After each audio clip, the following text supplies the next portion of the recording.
ওম নমঃ শিবায়, ওম নমঃ শিবায় বলে আমি সকালবেলা বাড়ি থেকে বেরিয়ে গেলাম। তো বের হলাম এমন একজনের উদ্দেশ্যে যাকে আমাকে খুঁজে বের করতে হবে। তিনি এক প্রতিভাশীলহীন লোক। তাকে খুঁজে বের করতে হতে আমার একটু অসুবিধা হবে, কারণ তিনি অনেক গ্রামের ভিতরে থাকে। তো গ্রামের ভিতর থেকে এত সুন্দর এক প্রতিভাহীন লোককে বের করে আজকে আমি তাকে বললাম ভুল হয়ে গেল। তো ওনাকে আমি তুলে ধরার চেষ্টা করব। ওনার অনেক খুব সুন্দর প্রতিভা, আমি শুনেছি কিন্তু দেখিনি। আজকে আমি তাকে নিজের চোখে দেখব। তো তিনি অভিনয় জগতের এক লোক ছিল, দারুণ দুর্দান্ত অভিনয় করতো। সেই লোকটিকে আজকে আমি আপনাদের সামনে তুলে ধরবো। যদি আপনাদেরও ভালো লেগে থাকে তাহলে লাইক কমেন্ট শেয়ার করে অবশ্যই আমাকে কমেন্টে জানাবেন। তো চলে আসছি আমি প্রায় ওনার বাড়ির সামনে।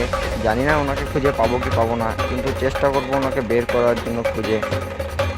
তো যদি ওনার সঙ্গে আমার দেখা হয়ে যায় তো অনেক সুবিধাই হবে বা অনেক আমি খুশি হব, কিন্তু বের তো ওনাকে আমি করবোই খুঁজে, উনি যেখানেই থাকুক না কেন। তো চললাম বন্ধুরা, চলে আসলাম ওনার বাড়ির সামনেই। জানি না উনি কোথায়, ওনাকে খুঁজে বের করতে হবে আমাকে। তো ওনার একটুখানি অভিনয় দেখলেই আমি মুগ্ধ হয়ে যাবো। তো আপনারাও দেখেন ওনার সেই একটুখানি অভিনয়। তো উনি রেডি হয়ে আসছেন, ওনার কোচ রয়েছে, উনি অনেক ভিতরে শুভরকে খাওয়াচ্ছেন। ওনার শুভরকেও আমি একটা ছোট্ট পিক তুলে নিলাম। তো চলে আসছি ওনার কাছে ওনার অভিনয় দেখার জন্য। যদি আপনাদের ভালো লেগে থাকে তাহলে অবশ্যই লাইক কমেন্ট শেয়ার অবশ্যই করবেন। ধন্যবাদ। তো ওনার কোচ এখন আমি পেয়ে গেছি, ওনাকে আমি কিছুক্ষণের মধ্যে আহ্বান জানাই। আপনারা সবাই মানে শুনুন।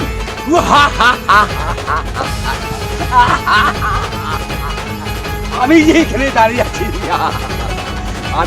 দাঁড়িয়ে আছি বন্ধু, সবাই ভাই বোন না, আমার কাহিনীটা দেখুন।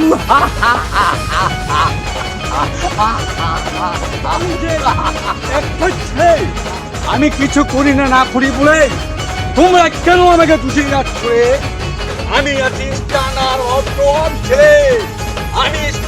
ভদ্রহান ছেলে, তোমরা আমাকে কেমন চাকরি বসে বলে